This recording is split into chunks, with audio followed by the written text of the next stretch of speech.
จอแตนคำเหลืองก่อนว่าได้ยินเสียงจังสอน้องลามาพ่อมาเชิญมาเจ้าจะพ่อคำหรือเจ้าพ่อขอมือเล็กลินดีเปิ้นนาเน็ตเตชะเปิ้นลายอย่าห้องเอานะอย่าห้องเอาจอเจตบุตรผมมีนไปยังดันเต้าเจ้าสุริยะอย่าขอเชิญมา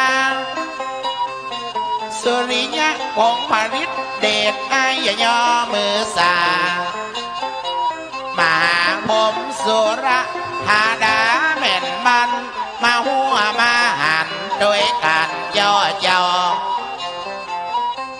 าสู้กันนาถาไปยังสามตาขออาราธนาเจ้าสีพันดลได้ยินเสียงซ้อไปยังจน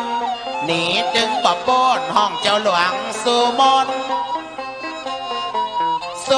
เทวราชบ่ได้ถอยหน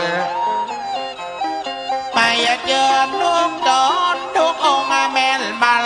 มาหัวมาหันในวันนี้แล้วเจ้าปีนร้อยสายเอาสะล้อร้อยเสียงพร้อมสำเนียงเสียงซอลูกเต่าลาธนาละเจ้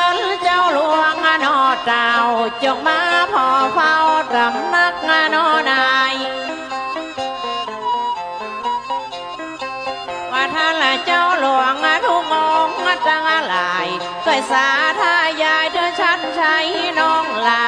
เมื่อถึงเวลาเข้ามาม้อยว่าเจ้าอานันตวรฤทธิเดชคือมาสังเกตละคือมาสังกามาปกปักหักษาว่าบุตรลูกเจ้าต้องรักบ้านรักเมืองตดใดก็เราอย่าไว้ก่อเต้ายังว่าดงชัยปู่ฤาษีนาเรศปู่ฤาษีนารอดป่าละมีเปิ้นอะไรปู่ฤาษีตาฟ้าแถมองค์ดังอัลมาหัวมาหันในวันลานี้แล้วว่า10 ปาเนียวนมไก่เก้าพานมดัง108 พระองค์ฤาษีผู้เจ้าอย่าอินอย่าพงตดดีเป็นเก่าอย่าไว้แผ่วเต้าลูกขัดเทวดาคืออินเทพทิพย์ว่าทอดพระอเนตตาเทวดาลงมาแวดอ้อมมีงานบ่ฮือมานแวดล้อมมีงานบ่ฮือมานแวดล้อมว่าจงมาอ้อมปกปักหักษาบุตรีบุตรลูกเขาลูกแปงมันกลางพรรษามันบ่ใจหน้าแหลงกันว่าน้ำบ่แห้งตึงบ่เขินดอนทราย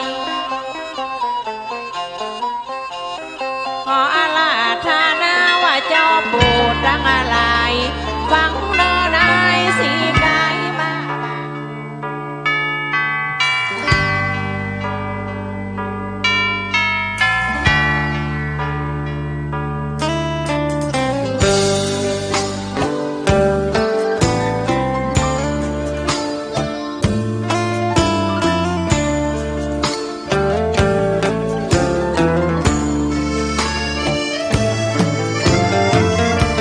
ญชวนทุกท่านเข้าวัดเข้าวาฟังธรรมะจากหลวงตาเสริมชีวาให้สุขสดใสยึดมั่นหลักธรรมคำสอนไว้ให้ขึ้นใจความดีรีบทำกันไว้หญิงชายอย่าได้นายนี้เชิญชวนทุกท่านเข้าวัดเข้าวา ทำบุญด้วยจิตศรัทธาผลบุญพาให้เราสุขีจะทำการใดนำใช้ในสิ่งดีดีทำบุญให้ทานวันนี้ ไม่มีใครว่าใครชังสมัยก่อนประทับใจปู่ย่าตายายวันพระไม่เคยเบื่อหน่ายจำได้ไม่ลืมสักครั้งเหตุใดวันนี้มีคนเข้าวัดน้อยจังอยากให้เหมือนก่อนอีกครั้งฝากความหวังกับคนรุ่น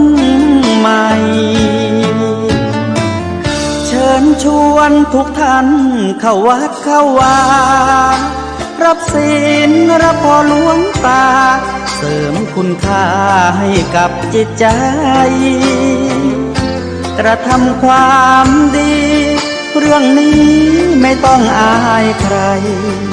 ว่างจากการงานเมื่อใดเชิญชวนท่านไปทำบุญ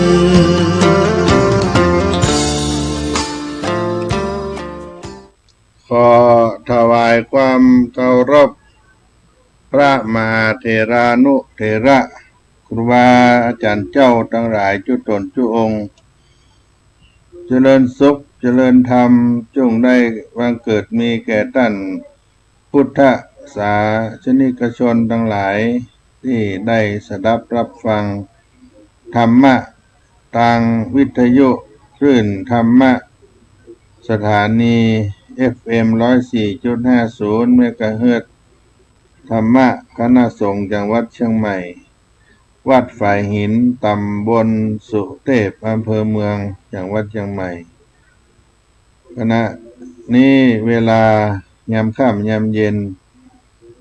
อาตมาภาพในนามคณะสงฆ์วัดสลีโสดาพระอารามหลวงพระธรรมจาริกก็ได้มาพบกับพุทธศาสนิกชนคนดีทั้งหลายที่ได้มีความมักใฝ่ในการฟังน้ำฟังธรรมสาระความรู้ทางสถานีวิทยุในคลื่น FM 104.50 แห่งนี้วันนี้ก็เป็นวันจันทร์ที่10 พฤศจิกายนพุทธศักราช 2568 ในมาค่ำยามเย็นวันนี้ก็เป็นน้ำฟ้าสายฝนโปรยปลายลงมาตั้งแต่11 โมงปลายตอนฉันภัตตาหารเพลก็โยดเข้ามาเมื่อค่ำยามเย็น 16 นาฬิกาก็มีฝนโปรยปลายลงมาอยู่ที่อุชุบานพดตีนดอยห้อยจ้างวัดสลีโสดาอนุสาวรีย์ครูบาเจ้าสลีวิจัยก็มีความชุ่มความเย็นแล้วก็บางที่บางแห่งก็เป็นอุทกภัยญาติโยมก็เป็นน้ำป่าไหลหลากเป็นพายุเข้ามาก็ทำให้เป็นภัยธรรมชาตินี่ก็เป็นอีกส่วนหนึ่งมีทั้งคุณและก็ทั้งโทษน้ำเนี่ยญาติโยมทั้งหลายก็แก้ไขกันไปตามที่เราทำกันไปช่วยเหลือกันไปก่อนถ้าหากมันถึงวิกฤตอันนักอันหนาก็ว่ากันทำกรรมน้ำขึ้นน้ำหลักและนี่ในปีนี้เป็นพายุเป็นฟ้าเป็นฝนเข้ามาก็ระมัดระวังกันหลายที่หลายแห่งที่เราเคยประสบภัยธรรมชาติก็อาจจะเกิดขึ้นก็มีก็ระมัดระวังกันไว้เน้อศรัทธาญาติโยมทั้งหลายหลังจากที่ได้สอบนักธรรมสนามหลวงนักธรรมชั้นโทนักธรรมชั้นเอกปีพุทธศักราช 2568 เสร็จสิ้นไปสำหรับอำเภอเมืองจังหวัดเชียงใหม่ก็มีสนามสอบวัดพระสิงห์วรมหาวิหารเป็นสนามสอบที่หนึ่งสนามสอบที่สองก็วัดเชตุพนอำเภอเมืองเชียงใหม่ฝั่งน้ำปิงสนามสอบที่สามวัดศรีโสดาวัดสลีโสดาพระอารามหลวงจากวัดเชียงใหม่ใช้เวลาการสอบตั้งแต่วันที่7 8 9 10เป็นเวลา4 วันในการสอบเรื่องความกระธรรมพุทธานุพุทธประวัติและก็ธรรมะแล้วก็วิชาวินัยบัญญัติกระทู้พุทธธรรมะพุทธวินัยได้ผ่านพ้นไปเป็นการสอบวัดความรู้ของพระภิกษุสามเณรแล้วก็สอบผ่านแล้วก็จะได้ใบประกาศนักธรรมเป็นใบประกาศความรู้ให้กับผู้ได้เข้าสอบเป็นที่สำคัญว่าได้ผ่านการสอบนักธรรมชั้นตรีชั้นโทชั้นเอกแล้วนี่ก็เป็นสิ่งที่คณะสงฆ์จากวัดเชียงใหม่ได้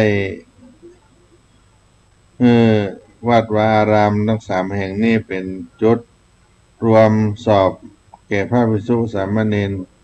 ในเขตพื้นที่ใกล้เคียงก็ดีในอำเภอเมืองเชียงใหม่ก็กราบขอบพระคุณครูบาอาจารย์แนะนำของเจ้าสถานที่เนาะในกองอำนวยการของงานเลขาของงานเจเลของงานประชาสัมพันธ์และคณะผู้คุมสอบทุกท่านทุกคนคณะสงฆ์จังหวัดเชียงใหม่ก็ขออนุโมทนากับขอบพระคุณได้สำเร็จเสร็จสิ้นไปด้วยดีในการสอบทำสนามหลวงทำชั้นโทชั้นเอกในวันนี้เจ้าภาพอุปถัมภ์น้ำดื่มน้ำปานะที่วัดสลีโสดานี่ก็มาทุกวันบางท่านก็เอามาเป็นน้ำดื่มน้ำชากาแฟตามสมควรที่จะเอามาร่วมกันส่วนมากก็มีน้ำดื่มน้ำส้มน้ำหวานน้ำเขียวน้ำโคกอะไรต่างๆนี่มาใส่น้ำแข็งใส่แก้วถวายพระภิกษุสามเณรที่ได้มาจากวัดต่างๆมาทำการสอบนี่ก็อนุโมทนากับเจ้าภาพทุกเจ้าภาพที่ได้มาร่วมด้วยช่วยกันได้เสร็จสิ้นไปพระเนรก็ได้ฉันได้ฉลองศรัทธาญาติโยมไปก็เป็นที่น่าม่วนอกม่วนใจได้กินได้ทานแก่พระเนรหลายวัดแต่ว่าโดยในวันนี้ก็เป็นวันสุดท้ายได้ผ่านพ้นไปด้วยดีในปีนี้ในต้นรายการนี้ก็จะได้นำเอาสุภาษิตล้านนาไทยมาปั่นมาฝากเพื่อเป็นการฟื้นฟูมรดกคำสอนภูมิปัญญาของบรรพชนพระอุ้ยแม่หม่อนเอามาเผยแพร่เพื่อได้เป็นประโยชน์นะสืบไปหน้าในสาระธรรมที่ซ่อนอยู่ในสุภาษิตอย่างนี้วันนี้มีเสนอคำว่าไม้ก้นก้านกับเปื้อคมเสียมมันคดเลาะเหลี่ยมเก้างุนรากแก้วไม้ก้นก้านก็เปื้อคมเสียมมันคดเลาะเหลี่ยมเก้างูลหักแก้วความหมายก็คือปัญหาต่างๆควรจัดการด้วยวิธีแห่งปัญญาและประกอบกับความเพียรต้นไม้ล้มลงได้ก็เพราะคมเสียมที่คอยขุดเจาะไปเรื่อยๆจนถึงรากแก้วไม้ก้นก้านก็เพื่อคมเสียมมันขุดเลาะเหลี่ยมเก้างูลหักแก้วเป็นสุภาษิตเอามาฝากมาปันในเมื่อค่ำยามเย็นวันนี้ต้นไม้ก้นก้านก็เพื่อคมเสียมขุดเจาะเลาะเหลี่ยมเก้างูลหักแก้วมีวิริญญาปัญญาผ่องแผ้ว ดังเสียมคมแซวสว่างพุทธกุลปัญหาฮึกหนาเติกตั้งอุปปะมาอ้างเปิงฟังปัญญามันพร้อมย่อมได้ดังหวังบ่เหลือกำลังสักอย่างและเจ้าต้นไม้โก้นการก็เพื่อคมเสียมพุทธเจาะเลาะเหลี่ยมเก้างูลห้าแก้วมีวิริยาปัญญาผ่องแผ้วดังเสียมคมแซวสว่างคุดกุลปัญหาฮึกหนาเติกตั้งอุปมาอ้างเปิงฟังปัญญามันพร้อม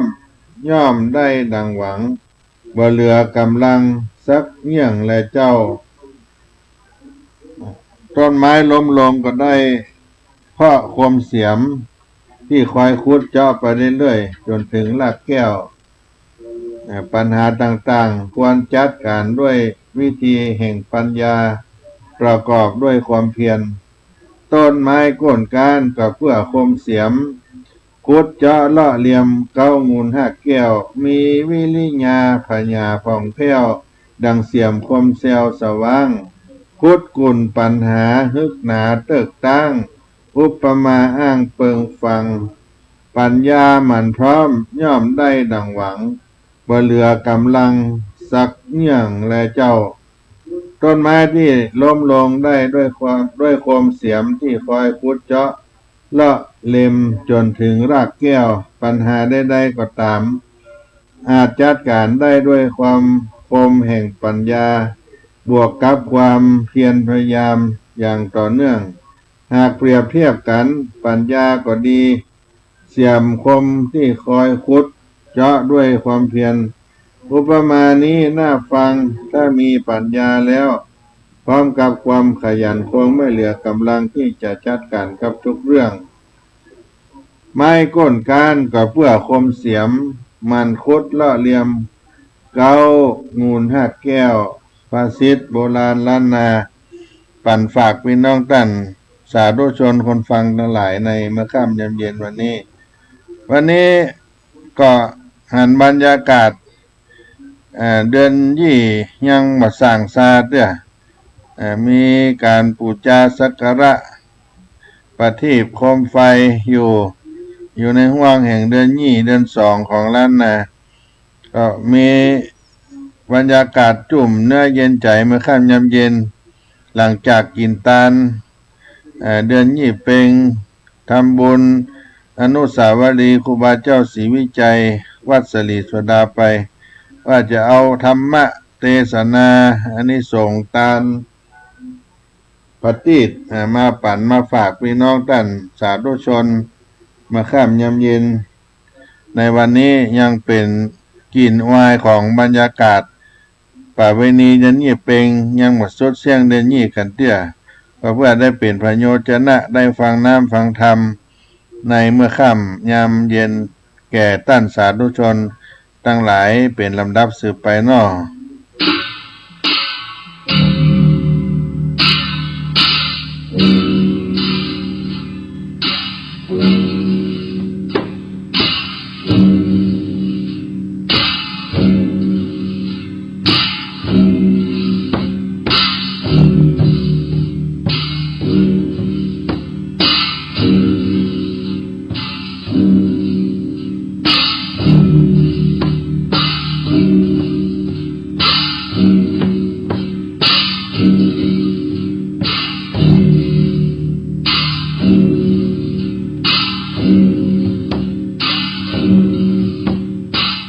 อิมินา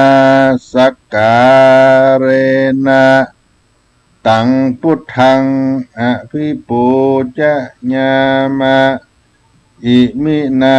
สักการเรนะตังธัมมังอภิปูจญา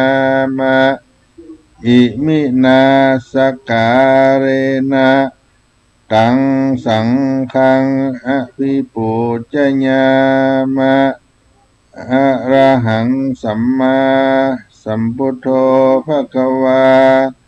พุทธังภควันตังอภิวาเทมิ สวากขาโตภะคะวะตาธัมโมธัมมังนามัสสามิสุปฏิปันโนภะคะวะโตสาวกสังโฆสังฆังนะมามิอันธรรมยังพุทธัสสะภะคะวะโตปุพพาคณมะการังกะโรมะเสนะโมตัสสะภะคะวะโตอะระหะโตสัมมาสัมพุทธัสสะนะโมตัสสะภะคะวะโตอะระหะโตสัมมาสัมพุทธัสสะนะโมตัสสะภะคะวะโตอะระหะโตสัมมาสัมพุทธัสสะ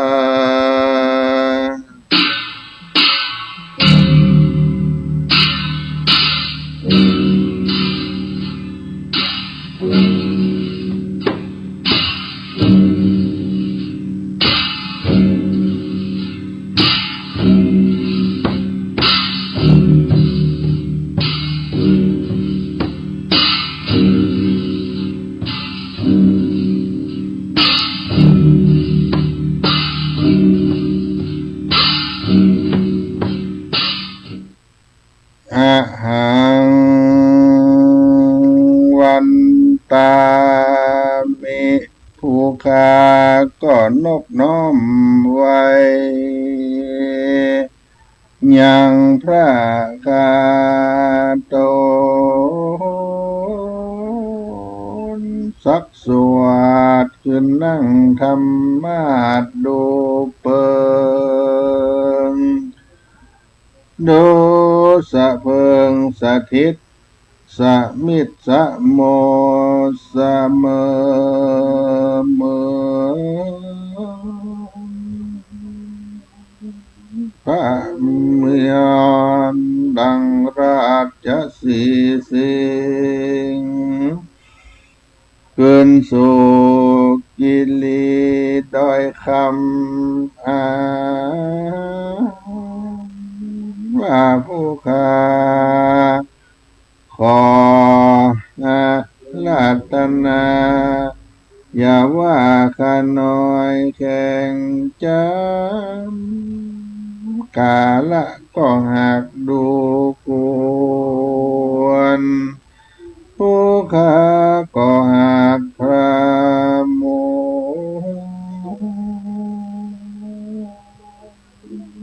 นิโอน้อมกับปาตากภาคาก้อยแก้ไขยังรักษธรรมเทศนาอนุกรรมปิมังปัจจังอาราธนังกะโรมา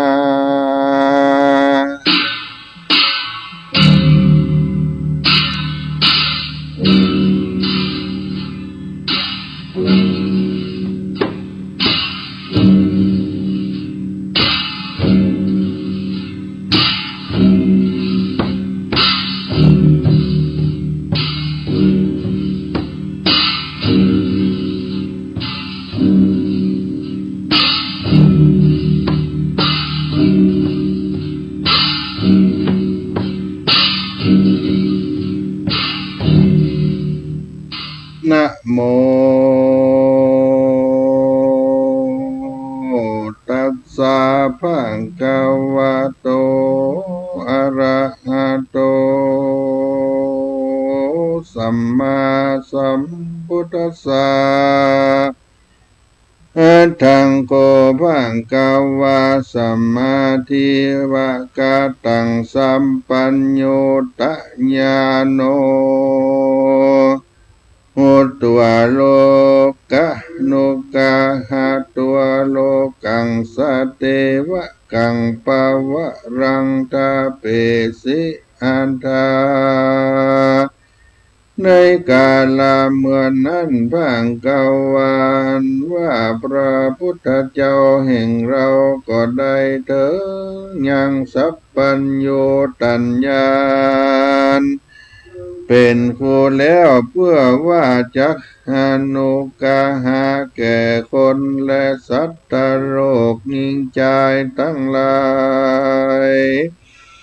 กับตั้งเทวโลกพระพุทธเจ้าก็อยู่ในเมืองสาวัตถีเสียง7 ปีพระก็กัดตำยะมะกะปฏิหาริยาแต้มเก่าไม้ม่วงอันมีจิมไก่ผัดตูเวียงสาวัตถีพระก็เบ่งออกยังรัศมีกลางการดูรุ่งเรืองงามสะอาดโดยเตจาอำนาจแห่งพระพุทธเจ้าพระก็แผ่ไปทลาบถึงอากาศกังหาวทั่วหมื่นโลกจักรวาลทั้งมวลถ้าหลับต่อเต้าถึงพรหมโลกก็มีเมื่อนั้นแลนานว่าเทวดาทั้งหลายและคนต่างหลายก็รู้ฤทธิแห่งพระพุทธเจ้าอันมากตัมญะมะคะปฏิหารดังอันเขาก็ปากันสักการะบูชาไว้นกคบยำพระพุทธเจ้าแล้วก็ปากันมานั่งฟังธรรมเทศนาแห่งพระพุทธเจ้าตั้ง7 กัมปีในอภิธรรมาสังกินีเป็นต้นก็มีและนาเทวมนุษย์สานังส่วนอันว่าคนและเทวดาทั้งหลายหลังพ้องก็ได้เถิงโสตาลังพ้องก็ได้เถิงสกิตากาลังพ้องก็ได้เถิงอรหันตาลังพ้องก็ได้ถึงยังอรหันตาตำบุญสมปานแห่งโปร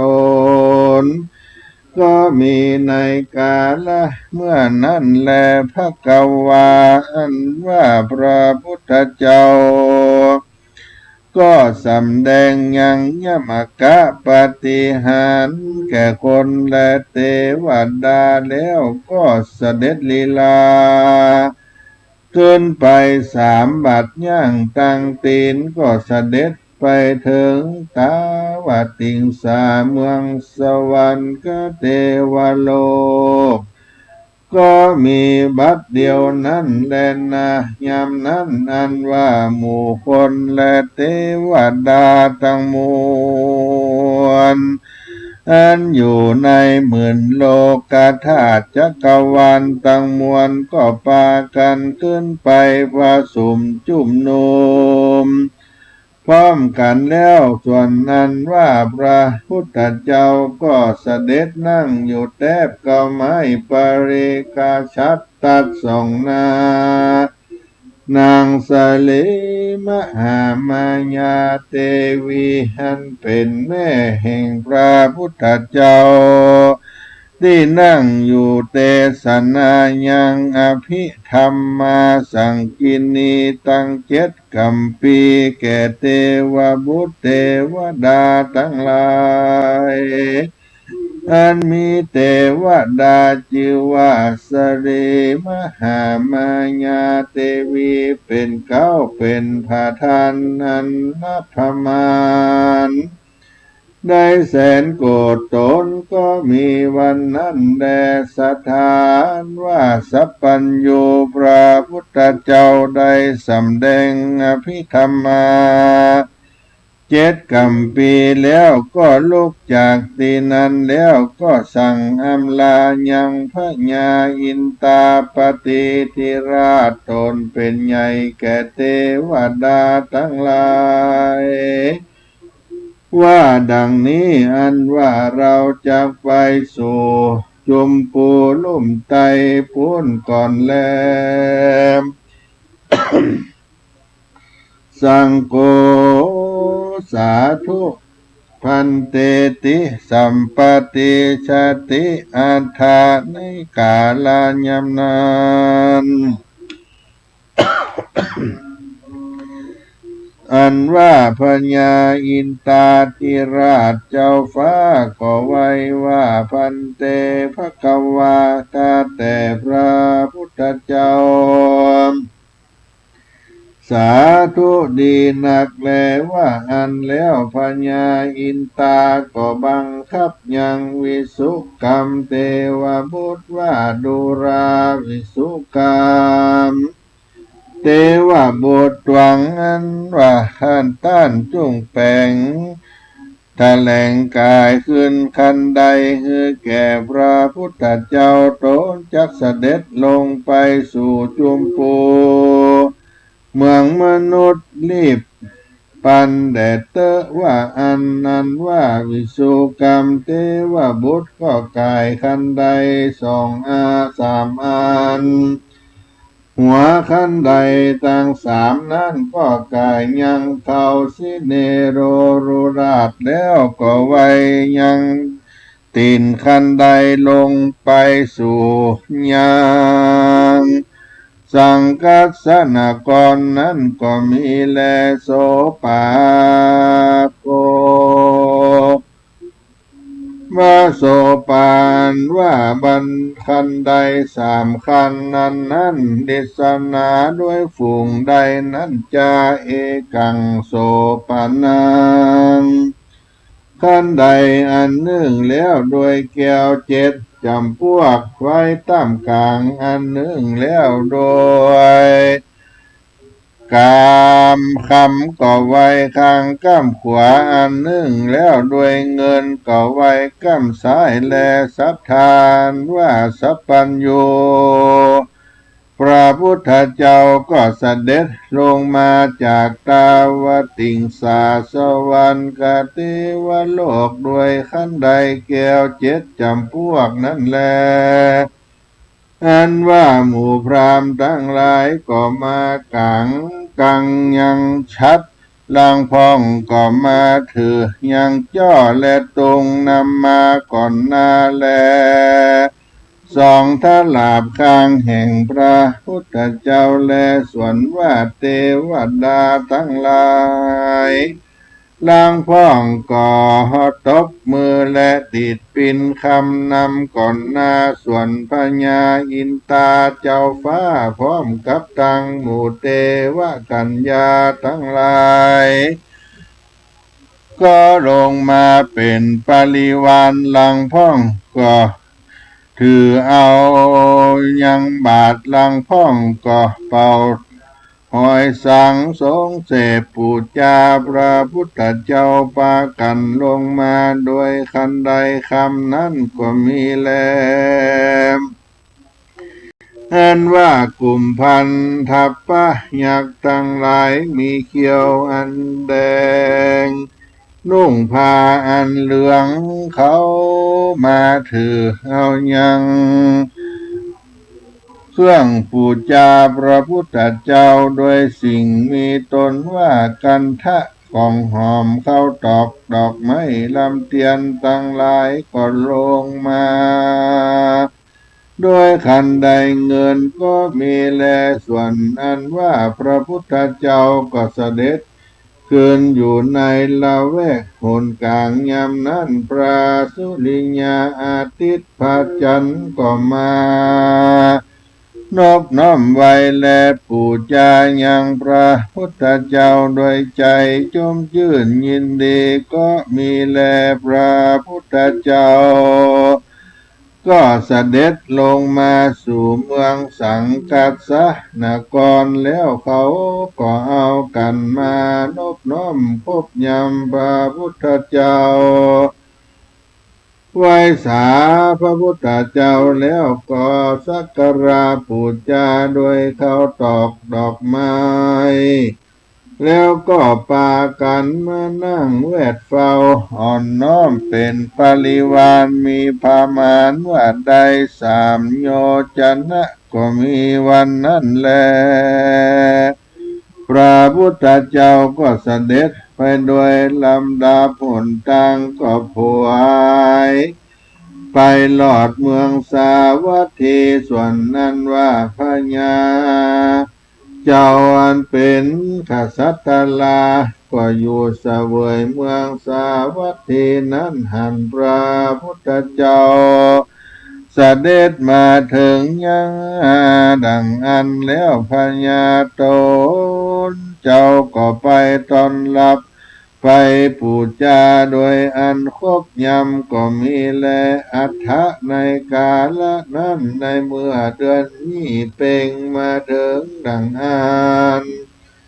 ยังมีเทวบุตรตนหนึ่งชื่อว่าสายามาเทวบุตรพร้อมกันโดยพระลิวารแห่งตนได้ปันหนึ่งเป็นทลาก็มีใจมาไข่ตามผัตติปุจจาพระพุทธเจ้าดังอันเทวบุตรตนนั้นก็เนรมิตตนเป็นนกตัวหนึ่งก็คีบเอายางผาตีบโดยตีนตั้งสองแล้วก็ตามผาตีบโดยสักก่อยปากหืนดูงา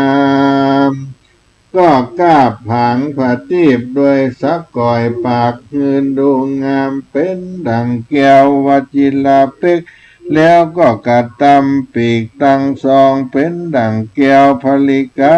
และแก้วก็บินไปสู่อากาศกังหาวกับโดยปริวารใดปันหนึ่งนาน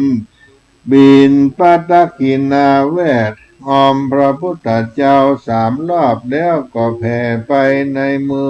องสังกัสสนกรตั้งมวลแล้วก็แผ่ไปในจุมโปตาวีบตั้งมวลโดยรัศมีแห่งพระอาทิตย์นั้นก็มีแลมหาจโนยามนั้นคนตั้งหลายอันมากนักเขาก็หันเป็นอัศจรรย์ยิ่งนักเหตุว่าบ่เคยหันมาแต่ก่อนเขาก็มีใจจมชื่นยินดีฉลาบอาบเต็มตนตั้งมวลเขาจริงมาไว้สาธรรมพระพุทธเจ้ายามนั้นพระพุทธเจ้าก็เทศนาธรรมเพื่อฮือบันดลใจฮือใดเลื่อมใสศรัทธายินดีแก่คนและเทวดาทั้งหลาย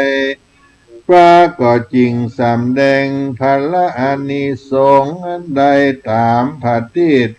ว่าดังนี้โยจะปิติปาปูจังกัตตัวศีลตายะอภิโลวายะสัตตาหนติตัสสานิยามโนดังนิโยปุกะโลอันว่าปุกะลาผู้ใดยิ่งใจฝูงได้ตามพระทิตปุจจาพระพุทธเจ้าและมหาธาตุเจติยธาตุไมสลีมหาโพธิในกาละเมื่อเดือนนี้เป่งเป็นต้นผู้กันล่าผู้ใดปุจจายังพระเกี่ยวเจ้าสามพระการดังอันโซภุกะโลอันว่าปุกาล่าผู้นั้นเกิดมาในภาวะชาติใดเตียนย่อมมีรูปสมนมพันวรรณะอันเล่างามเป็นที่รักแก่คนและเทวดาทั้งหลายจูเมื่อแลปุกาล่าผู้ใดได้ตามน้ำมันงามอันใสบริสุทธิ์หาเฝ้าหามละมนตินบ่ได้ดังอันปุกาลาผู้นั้นเตียนยอมต ต้วนเตียวไปมาในเมืองฟ้าและเมืองคนเตียนย่อมเกิดในกาโกนอันดีบริสุทธิ์มีเนื้อตนอันเรางามประโดจา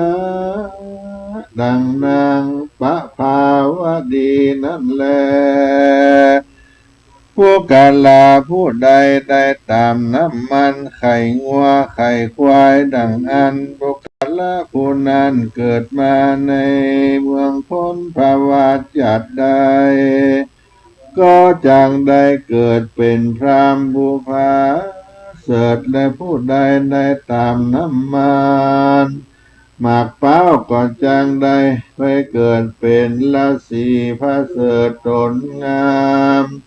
ผู้ใดได้ตามน้ำมัน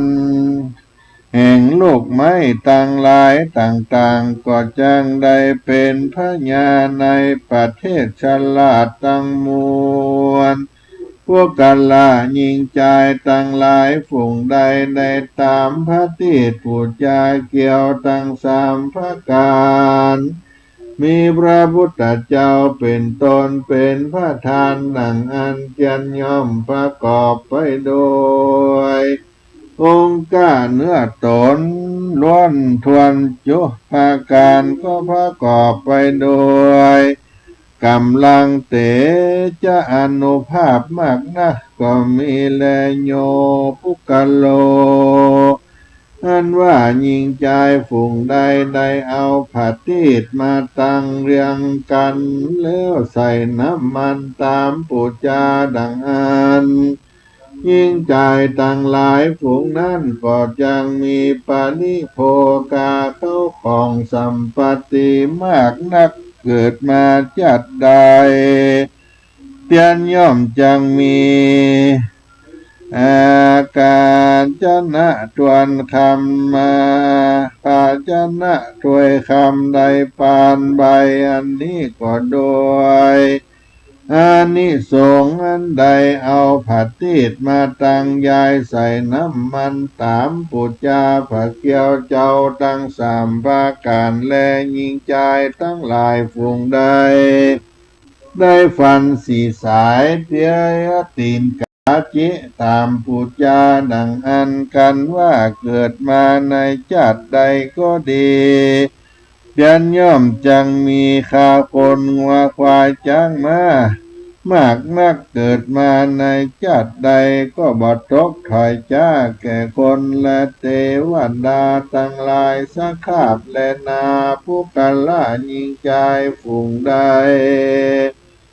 ได้ตามผัดตีเนื้อเป็น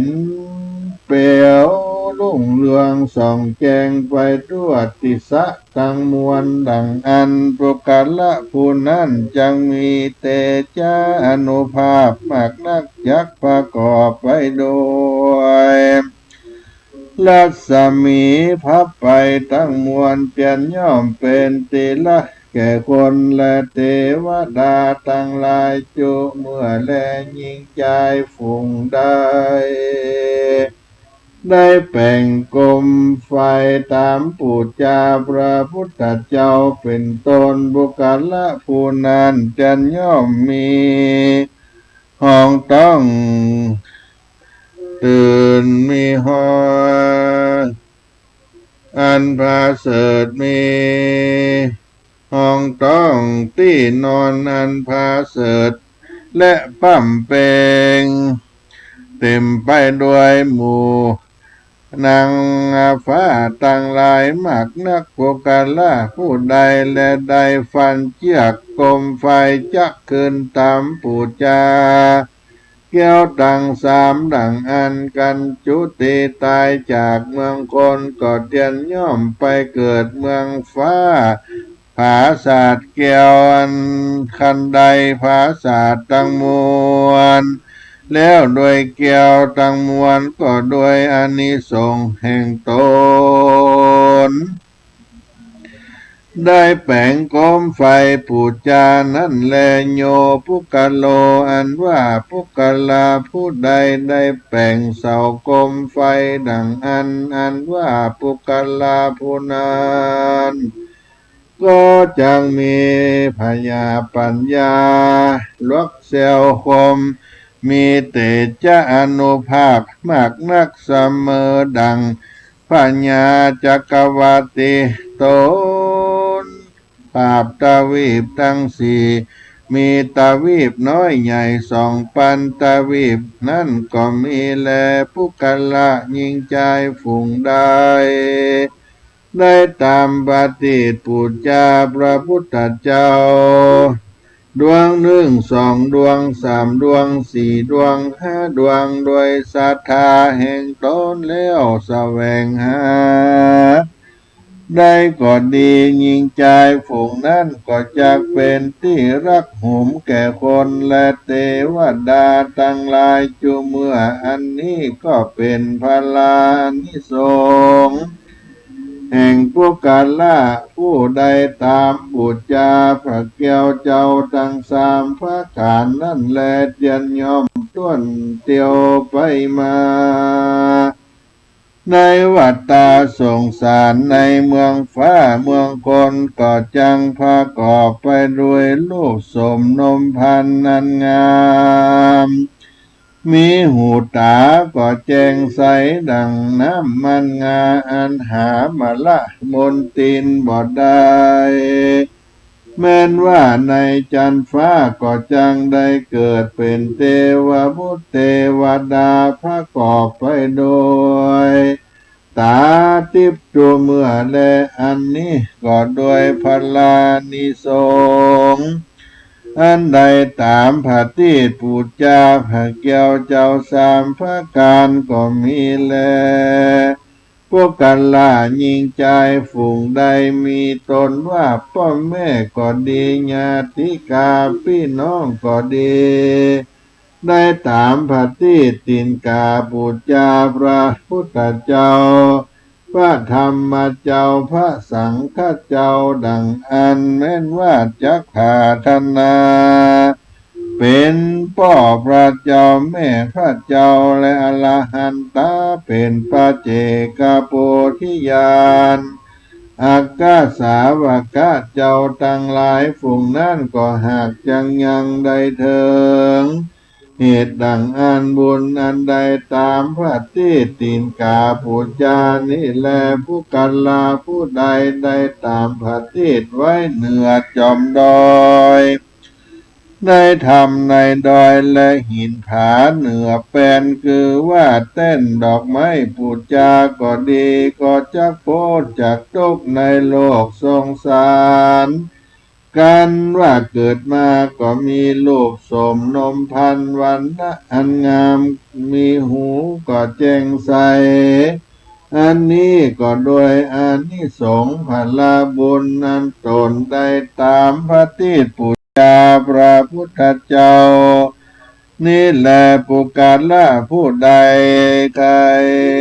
ได้จิบอกไฟดอกบอกไฟเตียนปูจาพระแก้วเจ้าทั้ง3พระการดังอันปุกาละผู้นั้นก็จักมีเตจะอนุภาพฤทธิแก่กล้าจากข่มแป้ยังสัตถูตังมวลและจักมีลูกกายอันงามมากนักบ่อยากจะแลอันว่าพระพุทธเจ้าตนชื่อว่ามังกละอันเทศนา อันใดตามพระติปูจามหาเจติยะทัตเจ้าไม้สลิมหาโพธิในกาละเมื่อก่อนวันนั้นก็ได้เดิงสัพพัญโยตัญญาณตนหนึ่งแล้วแลก็โดยอานิสงส์นิสันตะพลาบุญแห่งตนนั้นได้ตามพระติปูจามหาธาตุเจติญาธาตุเจ้าในกาละเมื่อก่อนก็มีและนาเตสันนาวาสาเนปะหุโสตาปฏิปาลาตินีในเมื่อแล้วธรรมเตสันนาแห่งพระพุทธเจ้าอันนี้ส่วนปันนาสัตว์ทั้งหลาย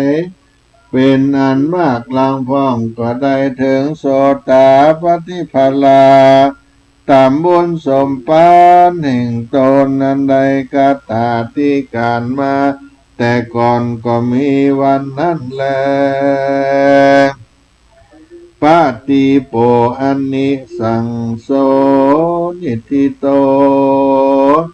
กิญาอันเตสนายังอานิสงส์อันใดตามพระทิตผูจา ก็บังกรมสมเร็จสเด็จสาธุสาธุสาธุ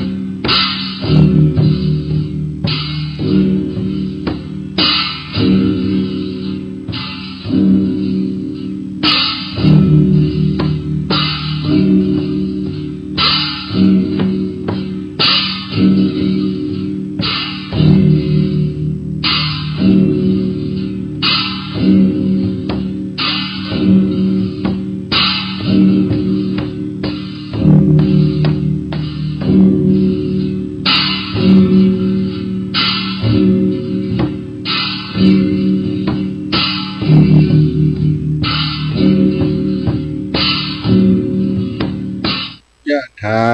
วาริวหาปุราปริปุเรนติสากลังเอวะเมวะอิโตตินังเปตานังอุปกัปปติอิชิตังปฏิตังตุมหังคิปะเมวะสมิจจันโต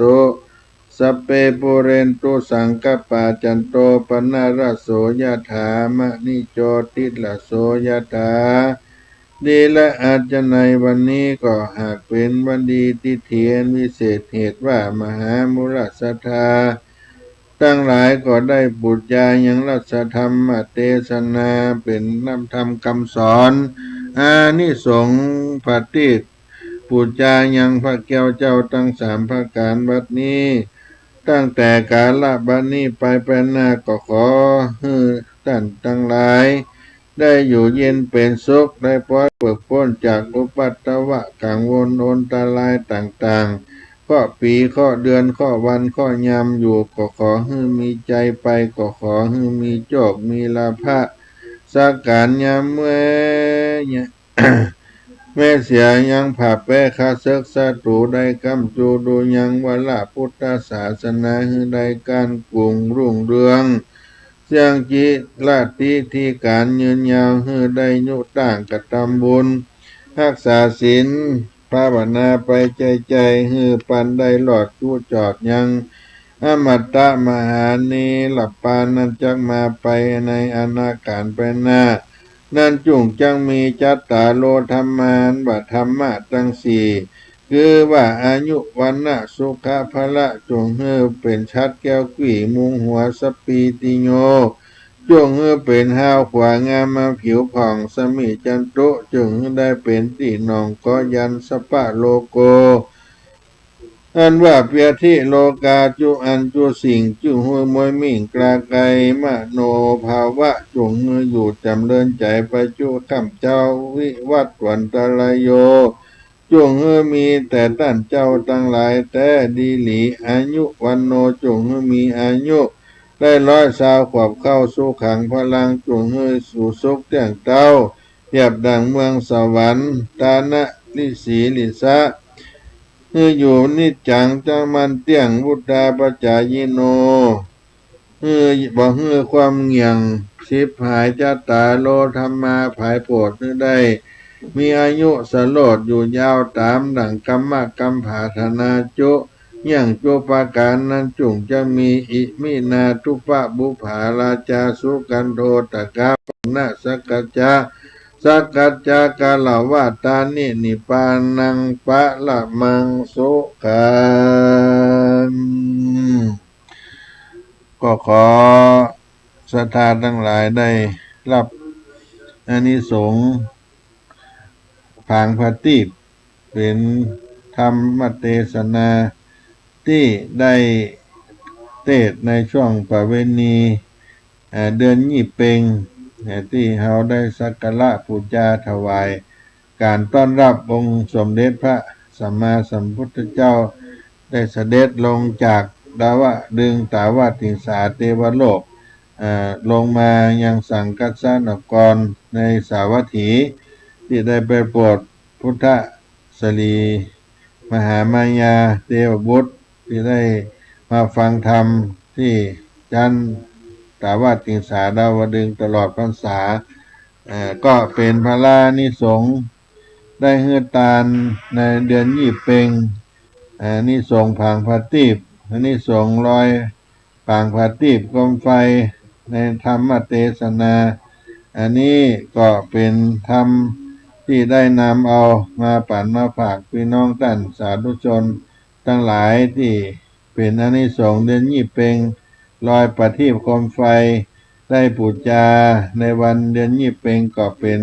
อานิสงส์ที่จะได้ให้เกิดลูกสมนมพันธุ์วันหน้าเป็นที่ฮักแก่คนและเทวดามามีโลกาภัยเบียดเบียนและได้ไปเกิดบนสวงสวรรค์ได้กินได้ทานแล้วบุคลาผู้ใดได้บูชาผางประทีปตีนกาโคมไฟลงในน้ำขึ้นไปในอากาศบอกกล้องหนองวังบอกกรณีได้บูชาห้อยพระบาทมหาธาตุเจดีย์บูชายังนากาบาดาลเกิดมาจากใดก็จะได้เป็นพญาเจ้าจ้างใหญ่โตในแผ่นดินผิวพรรณวันณะก็ยังงามดังพระจันทร์เปล่งอันได้15ค่ำได้ภาพทวีปทั้งสี่เป็นที่ครบยำแก่คนทั้งหลายมีปัญญาลักแหลมมีสัมปติเข้าของก็ได้ไปเกิดในสวรรค์นี่ก็เป็นธรรมที่ได้กล่าวโดยย่อโดยแวบอานิสงส์ผางพระตีบเอามาปั่นฝากพี่น้องท่านผู้ฟังในเมื่อค่ำยามเย็นในวันนี้ก็ขอเมื่อได้เป็นพระราชบุญแก่ท่านทั้งหลายทุกผู้ในคนเนอะวันนี้เวลาก็หมดเชียงไปก็อย่าฝากบุญกุศลไว้ให้กับท่านทั้งหลายได้ปรารถนาได้ขอให้อยู่เย็นเป็นสุขกันทุกผู้ทุกคนจัตตาโลธรรมาวัฏันตุอายุวันโนสุขังพลัง